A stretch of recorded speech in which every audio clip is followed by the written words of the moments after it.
السلام عليكم ورحمة الله وبركاته في أحلى وأجمل وألطف برنامج الحوت اللي بيقدمه اللطيف الوسيم الجميل أنا أكيد طبعا. تعالوا يا شباب أكلمكم عن اضطرابات الشخصية النرجسية. العالم النمساوي الشهير سيجموند فرويد كان بيقول إن النرجسية دي حاجة طبيعية في مراحل نمو الطفل، لكن هي ممكن تعتبر اضطراب لو فشل الطفل في إن هو يتخطى هذه المرحلة وكملت مع الصفات النرجسية بعد سن البلوغ. كلنا كأطفال بنتولد بيها، ولكن لو ما قدرناش نتفاداها هيصبح عندنا هذا الاضطراب الشخص النرجسي. في علم النفس هو الشخص المتغطرس شايف ان هو مميز جدا، مش اي حد يقدر يفهمه، لازم تكون مميز او عبقري عشان تقدر تفهمه. بيبالغ في تقدير انجازاته ومواهبه، بيشغل نفسه بخيالاته الوصول للنجاح والسلطه اللامحدوده والحب المثالي. بالرغم من كل ده اللي يخليك تقول ده اكيد شخص نرجسي وحش جدا والناس كلها بتكرهه، بس بالعكس يا صديقي، في الاول بيبقى بالسهل جدا ان هو يعمل اصدقاء جداد لان عنده كاريزما عاليه. ده في الاول لما تكون العلاقه بينكم لسه سطحيه فانت معجب بيه ومبسوط بيه. في مرحله ايمرجنج زون اللي هي بدايات الصداقات، الناس بتعجب بالشخص النرجسي. هو بيعرف يعمل انطباعات اولى كويسه جدا، يمكن احسن كمان من الاشخاص اللي عندهم ذكاء عاطفي. لكن بعد كده في المرحله الجايه من الصداقات اللي هي اسمها ديورنج زون، لما تبتدي العلاقه بينك وبين الشخص النرجسي تتطور وتتعمق وتبتدي بقى الصفات النرجسيه تبان. بيكون محتاج اعجاب دائم وتقدير وبيحب يحبط في الاخرين وينتقد الناس مع ان هو ما بيقبلش النقد وبيتضايق جدا. ليه روي بوليس عامل تجربه عن الموضوع وجاب مجموعه من الناس وخلاهم يتكلموا مع بعض مره في الاسبوع لمده 7 اسابيع، كل مره يتكلموا 20 دقيقه، وخلاهم يقيموا بعض الاول اسبوع والاخر اسبوع. النتيجه كانت في اول اسبوع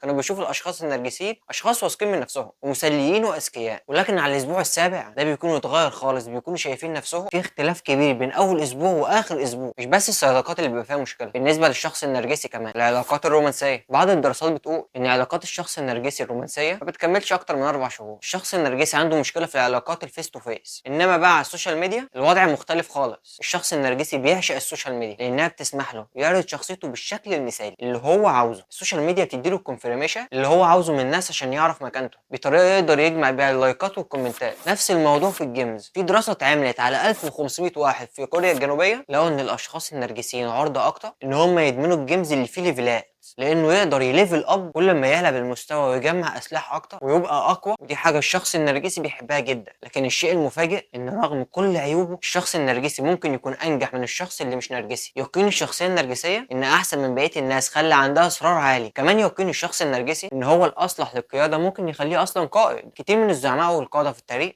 يحتمل ان هم يكونوا نرجسيين. رونالد لوجا استاذ علم النفس بجامعه براين جاب مجموعه من خبراء علم النفس وخلاهم يصنفوا الرؤساء الامريكيين من ناحيه درجه نرجسيتهم، وجاب مجموعه تانية من خبراء التاريخ وخلاهم يصنفوا الرؤساء الامريكيين من ناحيه كفاءتهم والكاريزما عندهم. ولقى بعد ما شاف تقييم علماء النفس وقارن تقييمه بمدى الانجازات لقى ان الرؤساء الاكثر نرجسيه كانوا الاكثر فعاليه والاكثر ابداعا والاكثر كاريزما. مايكل ماكوبي عالم الانثروبولوجيا وخبير في شؤون القياده بيقول ان الشخص اللي في موقع قيادي محتاج يكون عنده جرعه من النرجسيه في مستوى مقبول، يعني مش مرضي برضه، مش اضطراب، عشان يبقى قائد ناجح. مايكل بيقول ان كتير جدا من قاده التكنولوجيا زي بيل جيتس وستيف جوبز في دراسه اتعملت على 300 طالب نرجسي في ايطاليا لقوا انهم بالمقارنه بمستوى ذكائهم كانوا بيجيبوا درجات كويسه جدا. الناس اللي زيهم وبنفس الذكاء ومش نرجسيين كانوا اقل منهم في الدرجات، لدرجه ان الطلبه التانيين اللي مستوى ذكائهم اعلى بس مش نرجسيين ما كانوش بيجيبوا الدرجات دي. جزء من الموضوع له علاقه بالجينات، والجزء التاني نقدر نعمل فيه حاجه لانه له علاقه بالتربيه. الاهالي من غير ما يقصدوا ممكن يبوظوا عيالهم، من غير ما يقصدوا ممكن يصنعوا شخصيه نرجسيه بحبهم الزايد لاولادهم. كتير من الاباء والامهات بيحاولوا يشجعوا العيال وينموا ثقتهم بنفسهم فيمدحوا اطفالهم كتير. المديح اللي بتمدحه لطفلك انواع، في منه المفيد وفي منه الضار اكيد على حسب كلام علماء النفس. في اللي بيتسمى البيرسون بريز، انك تمدح شخصيه الطفل، انت رائع، انت هايل، انت مفيش منك اتنين على وجه الارض، ده ممكن يضر. لكن في نوع تاني اسمه البروسيس بريز، انك تمدح اداء الطفل